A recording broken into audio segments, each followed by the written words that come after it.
தர்பூசணி தர்பூசணி ஐயா வாங்க அம்மா வாங்க தர்பூசணி தர்பூசணி நான் எவனும் வரமாட்டான் டே நாயே காய் வாங்கிக்கான் இது தர்பூசணா தர்பூசணி வாங்கினா சம்மர் சேலிங்கு உடம்புக்கு கூலிங்கு மூளைக்கு கேடு உடம்புல சூடு எது வந்தாலும் உடனே குறைக்கும் சரி எவ்வளவு காய?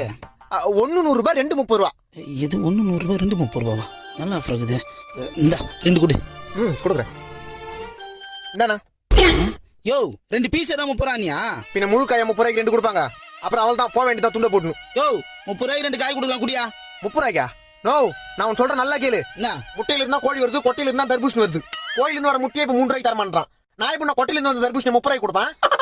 இது அப்ப காசு கொடு, நான் கிளம்புறேன். நோ இது அயோத்தியில விளைஞ்ச ஆபத்தான தர்பூசு. கடை வரைக்கும் வந்துட்டு காசு கொடுத்து வாங்காம போனா கொஞ்ச நாள்ல உடம்பெல்லாம் நோவாயிடும், போக போக சங்கடம் இல்லாத சாவாயிடும். என்னப்பா சொல்ற? ஆமா இந்தப்பா நான் நம்பிட்டேன். இந்த ஒண்ணு கொடு. இந்தா 2 கிலோ வாங்கு. லூஸ் மாதிரி யோசிக்காம வீட்டுக்கு எத்தனை ஜூஸ் போட்டு குடி. சரிப்பா இன்னும் 2 காய் எக்ஸ்ட்ரா எடுத்துக்கலாம் போல இருக்குது.